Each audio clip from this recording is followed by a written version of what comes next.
Hello everyone, welcome back to my channel. तो जैसा कि लास्ट की वीडियो के अंदर हमने क्लोरमपेनिकोल जो कि एक एंटीबायोटिक है उसका जनरल एस्पेक्ट देखा था, उसकी सिंथेसिस देखी थी और उसके यूजेस देखी थी। तो आज हम जो केमोथेरेपेटिक ड्रग है उसकी एक और कैटेगरी स्टडी करेंगे जो कि है एंटी हिस्टामाइन ड्रग्स। तो आज हम इसका इंट्रोडक्शन देखेंगे, इसका टाइप्स, इसके वर्किंग और इसके यूजेस। तो शुरुआत करते हैं। तो एंटीहिस्टामाइंस क्या होती है? ये एक क्लास होती है मेडिकेशन की या फिर एक क्लास होती है ड्रग्स की जिसको यूज़ किया जाता है जो एलर्जी के सिम्टम हैं उनसे रिलीफ के लिए। वर्क कैसे करती है? ये ब्लॉक करती है हिस्टामाइन के इफेक्ट को। और हिस्टामाइन क्या होता है? एक नेचुरल सब्सटेंस है जो हमारी बॉडी रिलीज़ करती है किसी भी एलर्जिक रिएक्शन के दौरान। तो वही चीज़ कैसे डेफिनेशन क्या होगी इसकी? Antihistamine are a class of medication use to relieve allergy symptoms by blocking the effect of histamine, a natural substance released by the body during an allergic reaction. Example की बात करें, cetirizine इसका example है। तो अगर normally इसको मैं बताना चाहूँ कि एंटी हिस्टामाइन क्या है, तो वो है कि ये एक ड्रग की मेडिसिन है या ड्रग है या फिर एक मेडिकेशन है जिसको यूज़ किया जाता है एलर्जी के सिम्टम से रिलीफ के लिए। और ये वर्क कैसे करती है? ये हिस्टामाइन जो है उसके फंक्शन को ब्लॉक करेगी। हिस्टामाइन का फंक्शन क्या है?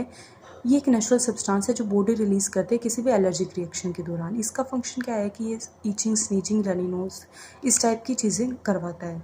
टाइप्स की बात करें तो दो टाइप की हैं, ये फर्स्ट जनरेशन एंटी हिस्टामाइन और सेकंड टाइप है इसका second and third generation anti histamine. Working की बात करें तो वर्किंग कैसे है इसकी? ये वर्क करता है हिस्टामाइन के रिसेप्टर को ब्लॉक करके जो हमारी बॉडी के अंदर प्रेजेंट है, जिस वजह से जो हिस्टामाइन का इफेक्ट है ब्लड वेसल पे, अदर टिश्यू पे, वो रिड्यूस हो जाता है। तो वही चीज़ यहाँ पे बोल रही है, they work by blocking histamine receptor present in body, reducing effect of histamine on blood vessel and other tissue। Next, histamine के सिम्टम्स क्या होते हैं कि हिस्टामाइन अगर बॉडी के अंदर रिलीज होगा तो सिम्टम क्या होंगे? ईचिंग होगी, स्नीजिंग होगी मतलब छींक आएगी बहुत ज़्यादा, और रनी नोज। तो ये हिस्टामाइन के सिम्टम होते हैं और जब हम एंटी हिस्टामाइन ड्रग्स ले लेते हैं तो ये सिम्टम रिड्यूस हो जाते हैं। और ये जो एंटी हिस्टामाइन ड्रग है वो हिस्टामाइन के फंक्शन को ब्लॉक कर देती हैं क्योंकि ये हिस्टामाइन के रिसेप्टर होते हैं उनको ब्लॉक कर देती हैं। नेक्स्ट चीज़ क्या है कि जो ये एंटी हिस्टामाइन ड्रग्स हैं ये वेरियस फॉर्म के अंदर अवेलेबल होती है मार्केट के अंदर। पिल्स की फॉर्म में भी अवेलेबल होती हैं, नेज़ल स्प्रे की फॉर्म में भी और आई ड्रॉप की फॉर्म में भी।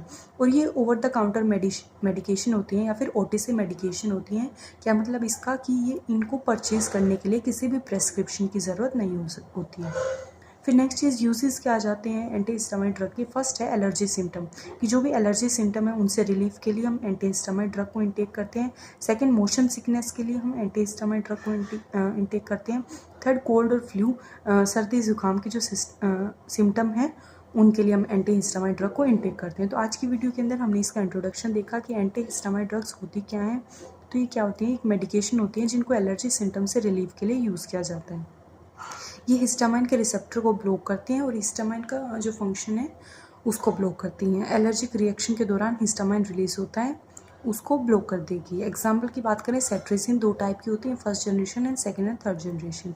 वर्किंग की बात करें तो हिस्टामाइन को ब्लॉक करेंगी जो बॉडी के अंदर रिसेप्टर प्रेजेंट है और हिस्टामाइन के इफेक्ट को कम कर देगी ब्लड वेसल और टिश्यू के अंदर। हिस्टामाइन का फंक्शन क्या है? ईचिंग, स्नीजिंग और रनी नोज वेरियस फॉर्म में अवेलेबल होती हैं। Pills, nasal spray and eye drops और ओटीसी मेडिकेशन होती हैं। यूजेस की बात करें तो एलर्जी सिम्टम, मोशन सिकनेस और कोल्ड एंड फ्लू सिम्टम जब भी होता है जब एंटी हिस्टामाइन ड्रग इनटेक की जाती हैं। तो आज की वीडियो में ये देखा हमने। तो मिलते हैं नेक्स्ट वीडियो के अंदर जिसके अंदर एंटी हिस्टामाइन ड्रग का एग्जाम्पल लेंगे हम, उसका जनरल एस्पेक्ट देखेंगे, सिंथेसिस और यूजेस। तो मिलते हैं नेक्स्ट वीडियो में, जब तक के लिए ऑल द बेस्ट।